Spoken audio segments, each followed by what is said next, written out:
Welcome back to Jin's Cosmic. Today we are breaking the ultimate stereotype of the 11th house. The world calls them cold, robotic, and emotionally detached.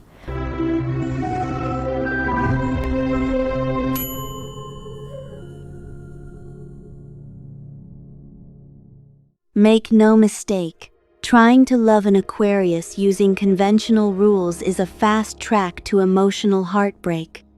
The world loves to label them as cold, detached, or emotionally vacant, the cyborgs of the Zodiac who would rather converse with an AI than deal with human feelings. But today on Jin's Cosmic, we are exposing the beautiful, complex truth. Aquarius is not incapable of deep love. They are simply hardwired to speak a romantic language that the rest of the world has not yet learned to translate. They don't love with their eyes, and they don't love with traditional romance. They love with their frequency. And if you think their distance means they don't care, you are completely misreading the signal. Stay with me until the very end of this journey, because we are going to look into a space that pop astrology rarely dares to touch, the hidden, electric reality of Aquarian intimacy in the bedroom. It is not about raw, animalistic passion, it is something far more intoxicating, a conceptual merging that will completely redefine how you view this air sign. Once you understand the true anatomy of an Aquarius's heart, you will realize that their love is the ultimate luxury. In a world that equates love with possession, obsession, and constant text messages, the primary love language of Aquarius is an absolute anomaly. It is space. To a traditional lover, space means rejection. To an Aquarius, space is the oxygen that keeps the fire of love burning. When an Aquarius truly loves you, they will not cage you. They will not demand to know your location or suffocatingly check up on your schedule. Instead, they grant you the highest privilege in their universe, the total uncompromised freedom to be your rawest, most authentic self. They operate like a satellite in orbit, perfectly synchronized with your gravity, fiercely loyal, yet maintaining an invisible, respectful distance so that neither of you crashes into the other. If they let you go dark for a weekend without panicking, it isn't because they are indifferent. It is their highest form of respect. They are quietly saying, "I trust your soul enough to let you exist without my constant supervision." You cannot seduce an Aquarius by merely looking good. Physical beauty is a transient currency in the 11th house. It might buy you 5 minutes of their attention, but it will never secure a place in their heart. Their second love language is intellectual synchronization.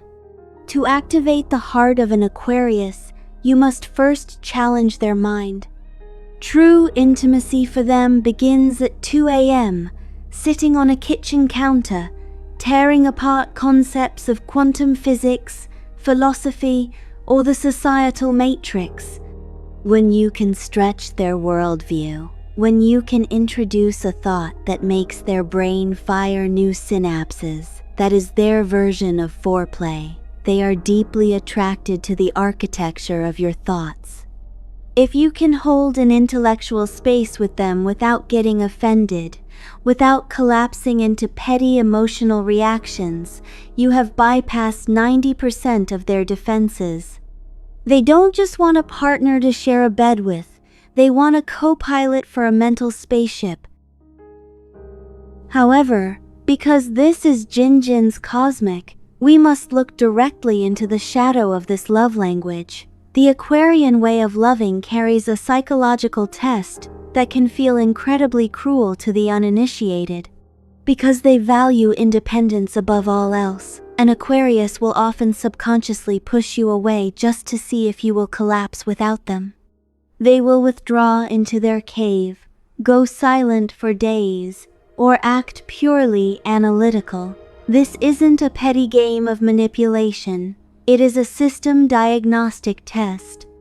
They are checking to see if you are an independent entity or an emotional parasite. If you react with desperation, anger, or toxic neediness, they will quietly close the port. They realize you need a caretaker, not an equal. But if you stand firm in your own power, continue living your life, and welcome them back with warmth and zero judgment when they emerge, you pass the test. You prove that you can survive in the vacuum of space right alongside them. Now, let us step into the most misunderstood aspect of the water bearer, their physical intimacy. People assume that because Aquarius is an air sign, they are cold or detached under the sheets. That is a massive illusion. When an Aquarius trusts you enough to share their physical vessel, the experience is electric quite literally. Aquarius rules the nervous system, meaning their sensuality is hyperconductive, highly sensitive, and completely unconventional. In the bedroom, Aquarius strips away all societal taboos, expectations, and traditional scripts. They view physical intimacy not as a performance of gender roles, but as a scientific and spiritual experiment of pleasure. They are highly open-minded, deeply experimental, and fascinated by the psychology of desire. But here is the secret. An Aquarius does not connect through raw, heavy, emotional drama. They connect through conceptual merging. During intimacy, they are hyper-aware of your energy shifts, your breath, and the mental connection between you. It is a highly conscious, almost out-of-body experience. They want to know what turns your brain on just as much as what turns your body on. They don't flirt to be validated as a great lover. They connect to understand the raw mechanics of your pleasure.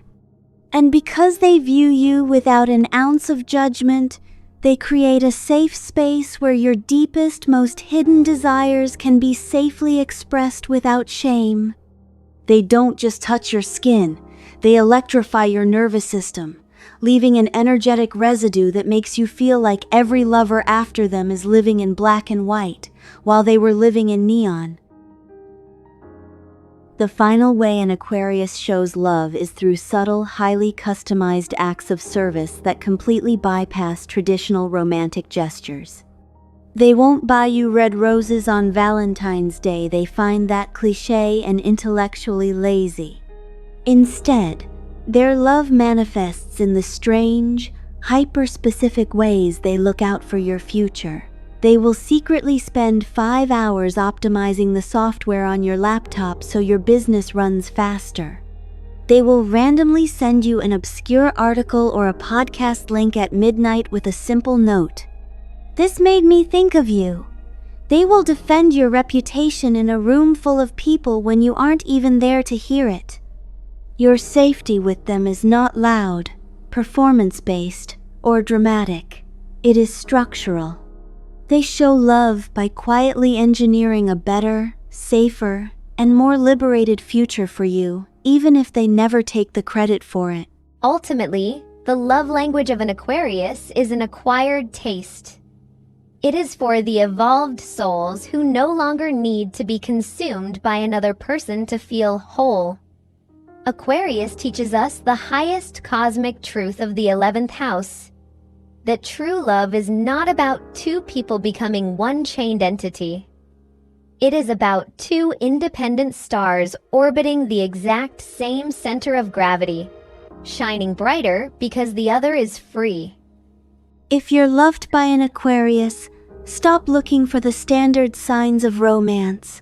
Look into the freedom they give you, the intellectual galaxies they open up for you. Realize that they haven't just let you into their life, they've rewired their entire universe to include your frequency.